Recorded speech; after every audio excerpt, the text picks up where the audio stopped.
Rips Michelle Obama limb from limb on live TV.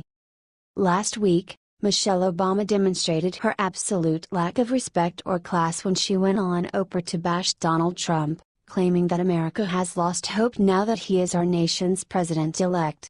Now, Judge Jeanine Pirro is firing back on the First Lady with some amazing words of wisdom. "See, now, we are feeling what not having hope feels like," Michelle commented. "You know, hope is necessary.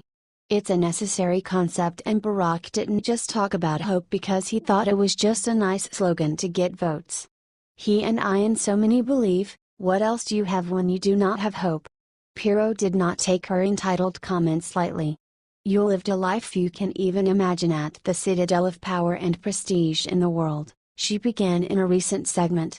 "You and your husband, blessed by God, and the American people, with unique and historic opportunity to not only lead America from that shining place on the hill but impact Americans and give them hope virtually no others can. Now that you're leaving, hope is gone? Hope is when people, 30,000 at a time, stand in line in the cold with their children hoping to get a glimpse of a man they think can change the course of their lives from the downward spiral that you and Mr. Hope and Change have put them on," she continued. "I'll tell you what hope and change is.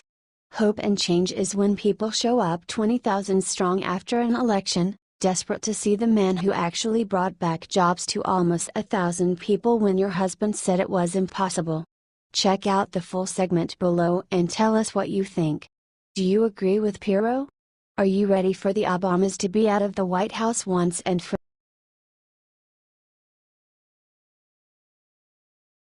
Obama shows the world how slimy he really is. Look what he just did even though he's not president. Former President Barack Obama does not seem to be grasping the idea that he is not in the White House anymore.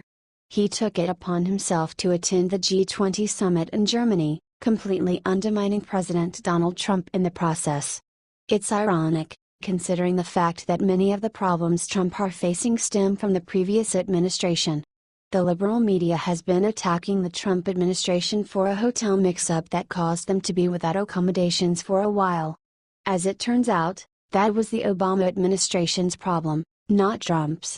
The funny thing is that the United States delegation probably also would not have had hotel rooms if Hillary Clinton had become president, a White House official said.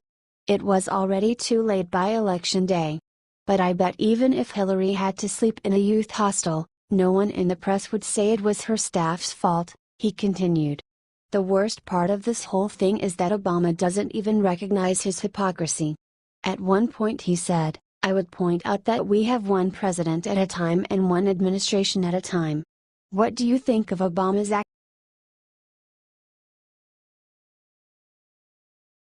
Doctors confirm tragic announcement about Steve Scalise. On Wednesday, Representative Stephen Scalise, the House Majority Whip, was shot on Wednesday by an angry anti-Trumper. Now, doctors have just given an update on Scalise's health. Doctors at MedStar Washington Hospital Center confirmed on Thursday that Scalise remains in critical condition after undergoing his third operation on Thursday morning. The hospital also confirmed that Scalise suffered severe blood loss and that the bullet had fractured his bones and ripped through internal organs. President Donald Trump visited Scalise last night. He later said that the lawmaker was in some trouble but was a great fighter. "It's been much more difficult than people even thought at the time. He's in some trouble, but he is a great fighter and he is going to be okay, we hope," Trump said. "I have a feeling that Steve has made a great sacrifice, but there could be some unity being brought to our country. Let's hope so." Members of Congress have also been sending their prayers to Scalise and his family. All over the country, we have people praying for Steve, for Steve's wife and kids, for the others injured and for the doctors and nurses caring for our friends, said Representative Roger Marshall, Arkansas. "Steve is a great friend and father and a mentor to many of us."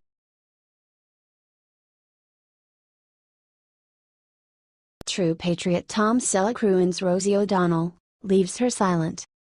Rosie O'Donnell has made a habit of making outrageous statements about things she doesn't really understand. That's why conservatives were applauding this week when a clip surfaced showing conservative Hollywood icon Tom Selleck shutting her down on live television when she was pushing for stricter gun control laws. Selleck was appearing on Rosie's talk show to discuss a movie of his, but instead she cornered him about the Second Amendment. She started attacking the star for appearing in an NRA commercial. He proved he was a class act as he explained his pro-gun stance. In the end, Rosie was forced to apologize. "You also have the freedom of speech, but you're not allowed to scream fire in a crowded movie theater because it threatens the safety of other people," Rosie said. "Assault weapons threaten the safety of other people. There's no reason in my opinion to have them. You wanna have a hunting rifle? Great. You wanna have a handgun? Do you really think the Second Amendment is in the Constitution to guarantee hunting a target shooting?" Selleck joked. "Do you really think that's what the Founding Fathers meant?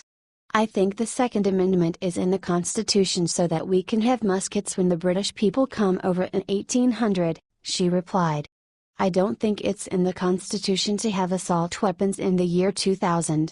Selleck remained silent, a gracious move that won him the exchange. She invited Tom on her show and tried to discredit him, one user wrote. He remained very calm and logical. She only made herself look like an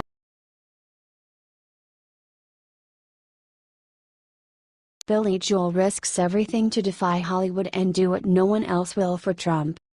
The liberal entertainment industry is full of actors and performers who are taking every chance they get to attack Trump on a public platform. There are only a handful of entertainers who seem to understand the value of keeping their political opinions relatively quiet, and legendary singer Billy Joel is one of them.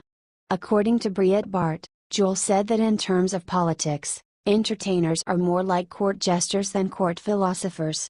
The star also explained that his fans don't come to concerts to hear him complain about the president. "I try to stay out of politics. I am a private citizen and I have a right to believe in my own political point of view, but I try not to get up on a soapbox and tell people how to think," Joel said. "I've been to shows where people start haranguing the audience about what's going on politically and I'm thinking, this isn't why I came here," he added. As a matter of fact, one of the biggest cheers of the night comes when we do Piano Man and I sing. They know that it's me that they're coming to see to forget about life for a while, and the audience lets out this huge and I say, okay, yeah, don't forget that. Joel isn't the only one to urge actors to stay away from publicly discussing politics. "I don't like to get involved politically at all. Nobody cares what I think politically," Josh Duhamel recently said.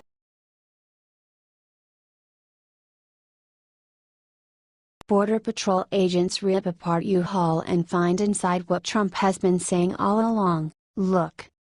Liberals may be willing to turn a blind eye to the true dangers of illegal immigration, but fortunately, we have a president who is not. What Border Patrol agents just found inside of a U-Haul shows just how dire the situation really is. According to reports, Border Patrol agents discovered 8 illegal immigrants suffering from heat exhaustion inside a U-Haul that was pulled over near El Paso. 3 of the immigrants were from Brazil and the rest were from El Salvador, Guatemala, Honduras, Ecuador, and Mexico. They were reportedly locked in the cargo area of the moving truck on a day where the external temperature exceeded 100 degrees. When they were discovered by authorities, one was found unconscious while the other 7 were suffering from the early stages of heat exhaustion and dehydration. This was clearly a precarious situation, and could very easily have turned life-threatening, said Big Bend Sector Chief Jesse Shaw. The driver of the U-Haul and those who conspired with him will probably face enhanced prosecution for endangerment and smuggling. The bottom line?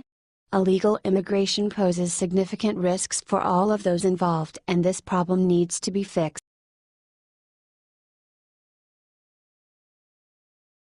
Do you want to see Barack Obama on the $1 bill? Not long ago, a rumor was circulating that President Barack Obama would be replacing George Washington on the $1 bill this year. That rumor was later proven to be false, although some new bill designs, including $20 featuring Harriet Tubman, are in the works.